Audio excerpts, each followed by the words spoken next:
Welcome everybody to your Flight Sim channel. My name's Mark. Thanks very much for watching and let's get started. mozaflight, known for their innovation and quality, have added to their Flight Sim range with the MTQ throttle panel. This throttle quadrant is a little different perhaps to those that you normally see, offering greater flexibility and variety with a focus very much on the jets, be it an Airbus, Boeing or your favorite fighter jet. It comes standard with your twin throttle fighter pilot grip, with the option to also get your hands on Airbus or Boeing style throttle levers. That's great, but nothing particularly special there, except for two things. Firstly, the amount of customization including detents etc. supported by the MOZA cockpit software, and secondly and equally importantly, it's very competitively priced. This of course is not MOZA's first foray into providing a HOTAS style throttle quadrant with the MTP throttle panel. A dedicated HOTAS unit, fully featured and heavy duty. This new MTQ is unique in its own way and more affordable. With all that said, let's take a closer look. As has become standard with MOZA units, you get two connection options. One is of course USB-B to USB-A, and secondly the RJ11 connector that allow you to daisy chain peripherals to their bases. It's a 4-axis unit which includes speed brake and flap handle, and of course the throttle or power levers themselves, all manufactured out of a hardened plastic composite. The two throttle levers themselves, whilst perfectly adequate in their own right, are considerably lighter duty than what we saw with the MTP panel. The main unit itself feels sturdy and quite a weight to it. The flap axis has 5 built-in detents, and within the software can be configured either as axes or buttons. The speed brake axis, on the other hand, only has one fixed detent and registers as a button press. Both of the throttle axes have no detents, as the detents themselves are determined by the levers that you use. It has 4 soft press buttons on the left hand side, 6 designed for autopilot in the center, 2 metal toggle switches and a metal 2-way spring return switch. Also has what is clearly a gear lever. Personally, I feel it's a little bit out of place, a bit too budget end for me. It has 2 very nice rotary switches which also act as buttons, and 1 5-way switch, all having a very nice tactile feedback. Welcome addition is the ability to adjust the friction or tension on the axes that can't be adjusted individually, and there's a variety of mounting points available on the base of the unit. USB-B or the RJ11 transit connection allowing you to daisy chain units together, providing you have an AB9 or AB6 base. The fixed detents on the flap handle are clearly defined, slotting into place with a satisfying click. Same applies to the single detent for the speed brake or spoiler axes. As mentioned previously, when you purchase the unit it comes with the jet fighter style throttle levers, and with these fitted it has 2 detents. You need to lift the levers in order to move into either the forward or rear detent. Forward detent ideal for afterburner, rear detent for reversers. The release levers themselves are not buttons, purely a mechanical release. Comes with a joystick, a jog wheel which is very handy indeed, a variety of hat switches, POVs and the like that you'd expect from a HOTAS unit. The 2 throttle levers can be used independently or by sliding a locking pin, join them together. The locking pin itself is on the base of the handle. One observation I made is that I'm not that keen on the locking pin. One, it is made out of plastic and it's relatively short, but I would have preferred a metal pin, considerably less prone to damage in my opinion. Connection via the various levers, and the axis itself is via metal pin as you can see here, and for both throttle axes you'll notice the notches in the plastic housing. These are designed to match up with the Airbus style levers. The levers have a spring-loaded ball bearing or something similar that clicks into the relevant detent. The jet fighter style handles operate differently.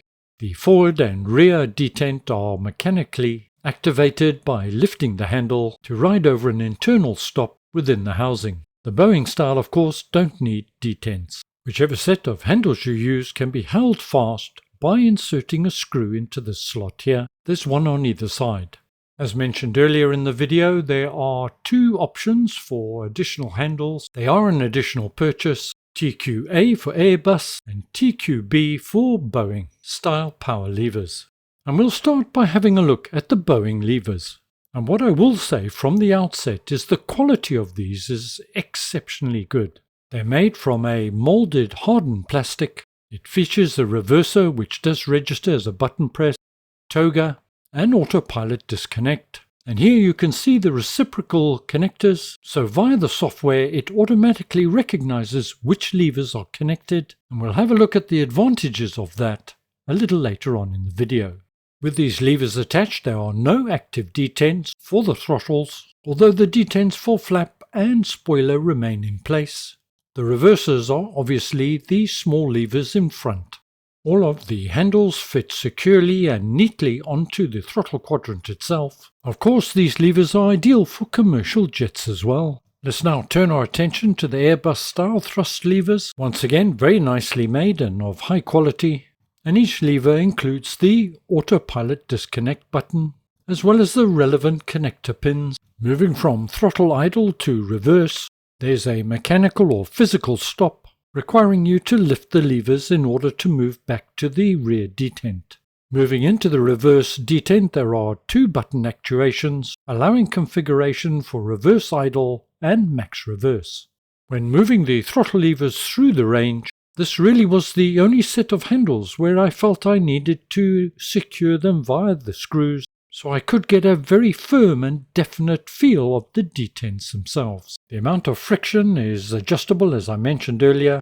The range of adjustment is fairly considerable. I've tightened it up about 3/4 of the way and a very nice feel on all of the axes. Tension adjustment affects all of the axes simultaneously. MOZA's MTQ throttle quadrant is competitively priced. In pounds it's $199, with the Airbus or Boeing style handles at £39 each. Other currencies reflected above. Check the MOZA website for current pricing. Note, MOZA currently have various stores worldwide, including USA, UK, Canada and so on. Check their website again for more detail. My personal opinion is the price is very good and reflects fair value for money. Now MOZA's MTP heavy duty throttle quadrant, again HOTAS style, offers more features and functions, sturdier build, but at a considerably higher price. The unit I'm showing here includes the landing panel. And if you're interested in either of those products, I've done a review on both. Now I'll leave links to those in the notes below the video. However, the HOTAS style throttles are not interchangeable. We'll shortly be putting the HOTAS unit to the test, but firstly let's have a look at MOZA cockpit software. Note as I change the handles, the software recognizes the difference in configuration, and the graphic represents the current active. In this example now, it's the Boeing handles. And of course this is the perfect place where you can check every button, dial and axis is working as it should. Variety of options are available. Here I've swapped to the fighter jet style. We can check various axes and so on, and also of significance, speed brake and flap axes can be defined either as axes, as buttons, or a mixture of both. And within the software you can also check the calibration. You can also tailor the LED lighting to your preference, both in terms of brightness as well as color, and also you can determine whether they're actioned by the sim itself via the telemetry or just manage it manually as I have done. When first getting the unit, always check if a firmware upgrade is required. Mine did require an upgrade. Do that to get the best out of the device. This throttle quadrant is best used mounted, as it can tip forward if pushed forward vigorously. Here I've mounted it on my DOF H3 motion platform. It's the perfect partner for the AB6 force feedback stick, and I've mounted it using the mounting plate from MOZA. Once again, an additional purchase. I'll give it a quick test in the FA18. I've configured various lights to the soft buttons on the left hand side, strobe, recognition lights, landing lights and so on. This unit can be configured just as you would any other peripheral. At the time of making this video, there's no default configuration available, so I quickly knocked up my own for the FA18 Super Hornet. My tests were done using the AB6 force feedback base in conjunction with the throttle quadrant. They make an excellent pair, and I can say everything operates exactly as you would expect it to. Here raising and lowering the launch bar using a button on the actual throttle quadrant handle itself. To the two-way centering switch I've allocated wing fold. Perfect for this type of application. I've also configured the tail hook to one of the metal two-way switches. Simple on and off command that works very well indeed. The metal switches have a very nice tactile feedback. But the real proof of the pudding, of course, is taking it up into the air. The other metal switch, it was ideal for the parking brake. I can simply flip that on and off, parking brake off, and let's take it for a spin. I want to apply the afterburners, so we'll take an external look as we push that throttle forward all the way to the max. Then we'll lift the levers at the front so we can push it into afterburner. So here we go, we're starting to move. I'm now lifting the levers and push it all the way forward. As we can see, the afterburners are now engaged. We've got enough airspeed and we can get up in the air. Once we're safely airborne, let's retract our gear. And I've obviously used the gear lever for that function. And the gear's now being stowed. Now time for us to gain some altitude. And we'll also take the afterburners off, and we'll do that by pulling the throttle back to max. That'll disengage the afterburners, but we've got more than enough thrust for climb. I'm going to come back a little bit on the throttles now, and let's deploy those spoilers. They're now fully deployed, and the aircraft is slowing down rapidly. That's all working as expected, and of course the flaps work as expected. One of the things you'll notice with this throttle quadrant is the amount of throw or movement of the actual axis itself is considerable, allowing for a very good degree of control. It's using non-contact Hall effect sensors, so the amount of resolution is fairly high, allowing you to pinpoint and pick the speed that you need. Now employed the autopilot and altitude hold. So in conclusion, I can say the throttle quadrant operates exactly as you would expect it to. I've also used it with the Phoenix A320 Airbus and a short dabble with Boeing 737-700 from PMDG. This throttle quadrant has been made to a price point, and some aspects of that reflect it.